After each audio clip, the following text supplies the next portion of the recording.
तो चलिए सीधे मुद्दे पर आते हैं। बात हो रही है 28 जनवरी की, जब बारामती एयरफील्ड पर एक प्लेन क्रैश हुआ। हम कोशिश करेंगे उन आखिरी सबसे क्रूशल 7 मिनट को समझने की। और सबसे बड़ा सवाल जो सबके दिमाग में है वो ये है कि आखिर एक मॉडर्न जेट प्लेन रनवे से बस 50 मीटर पहले क्रैश कैसे हो सकता है। मतलब सोचिए, सेफ्टी से इतना करीब। यही सवाल इस पूरी कहानी का सेंटर पॉइंट है। हाँ, बिल्कुल सही सुना। सिर्फ 50 मीटर, इतना नज़दीक कि यकीन करना मुश्किल हो। जब प्लेन का मलबा मिला तो वो रनवे से बस इतनी ही दूर था। तो सवाल उठता है कि आखिर हुआ क्या कि इतनी सी दूरी भी पूरी नहीं हो सकी। तो जैसे ही क्रैश की खबर आई, कुछ शुरुआती सवाल आने लगे। क्या वहाँ विजिबिलिटी बहुत कम थी, या फिर क्या पायलट और ग्राउंड कंट्रोल के बीच कोई कम्युनिकेशन गैप हो गया था? हो सकता है फ्यूल की कोई प्रॉब्लम रही हो। हमारे पास जो डेटा है उसके बेसिस पर चलिए इन्हीं सवालों के जवाब ढूंढने की कोशिश करते हैं। अच्छा, तो अब हम देखते हैं सबूतों को। हमारे पास ओपन सोर्स फ्लाइट डेटा है जिससे हमें उन आखिरी क्रूशल 7 मिनट का सेकंड बाय सेकंड हिसाब मिल जाता है। चलिए इस टाइमलाइन को थोड़ा आराम से स्टेप बाय स्टेप देखते हैं कि चीजें आखिर बिगड़ी कहाँ। ओके, तो टाइम देखिए, सुबह 8:38। प्लेन ने लैंडिंग की पहली कोशिश की पर वो फेल हो गई। ठीक 45 सेकंड बाद पायलट्स ने गो अराउंड किया, यानी प्लेन को वापस ऊपर उठा लिया। फिर 8:43 पर प्लेन दूसरी बार नीचे आना शुरू हुआ और बस 1 मिनट बाद 8:44 पर कॉन्टैक्ट टूटा और प्लेन क्रैश हो गया। प्लेन के पाथ को थोड़ी देर के लिए साइड में रखते हैं।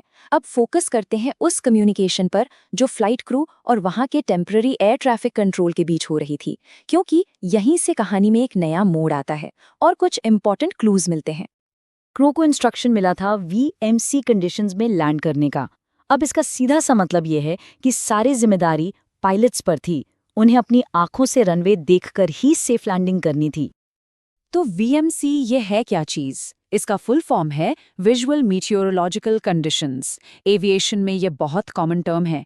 सिंपल भाषा में कहें तो इसका मतलब है कि मौसम बिल्कुल साफ है और पायलट को सब कुछ देखकर प्लेन उड़ाने और लैंड करने की इजाज़त है। और यहाँ पर पहला रेड फ्लैग आता है। जब पहली बार लैंडिंग की कोशिश हो रही थी तो क्रू ने साफ कहा, we can not see the runway, यानी हमें रनवे दिख नहीं रहा है। ये पहला सिग्नल था कि कुछ ठीक नहीं है। इसके जवाब में ग्राउंड कंट्रोल ने क्या कहा? जब प्लेन दूसरी कोशिश के लिए घूम रहा था, उन्होंने इंस्ट्रक्शन दिया, call when the runway is in site, मतलब जब रनवे दिखे तब बताना। और फिर वो टर्निंग पॉइंट आया। क्रू ने कंफर्म किया रनवे इन साइट नाउ, यानी अब रनवे दिख रहा है। ये सुनकर लगा कि चलो अब सब ठीक है, लैंडिंग आराम से हो जाएगी। जैसे ही क्रू ने ये कंफर्म किया, 8:43 पर उन्हें लैंडिंग के लिए फाइनल क्लियरेंस मिल गया। लेकिन इसके बाद कॉकपिट से कोई जवाब नहीं आया। उस आखिरी इंस्ट्रक्शन के बाद सिर्फ खामोशी थी। अब हम इस पूरी कहानी के उस हिस्से में आते हैं जो सब कुछ बदल कर रख देता है। एक ऐसी जानकारी जो इस पूरे इंसिडेंट को एक अलग ही एंगल देती है। ये जानकारी है बारामती एयरफील्ड के बारे में ही, जो शायद सबसे जरूरी पीस ऑफ द पजल है। तो यहाँ एक बहुत अजीब बात सामने आती है। बारामती एयरफील्ड पर कोई परमानेंट ATC टावर यानी एयर ट्रैफिक कंट्रोल टावर है ही नहीं। वहाँ 2 लोकल फ्लाइंग स्कूल्स हैं जो शिफ्ट्स में पायलट्स को गाइड करते हैं।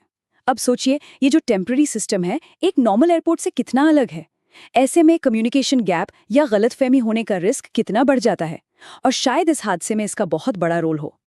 तो अब आगे क्या? इस तरह के हादसे के बाद एक ऑफिशियल प्रोसेस शुरू होता है।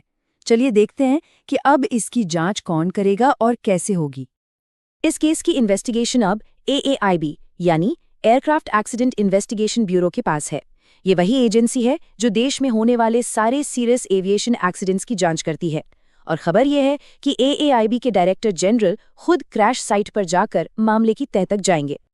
और आखिर में ये पूरा वाकया हमें एक बहुत बड़े सवाल के साथ छोड़ जाता है। जब सेफ्टी परमानेंट सिस्टम्स पर नहीं बल्कि टेम्पररी इंतजामों पर टिकी हो तो गलती की गुंजाइश आखिर कितनी बढ़ जाती है।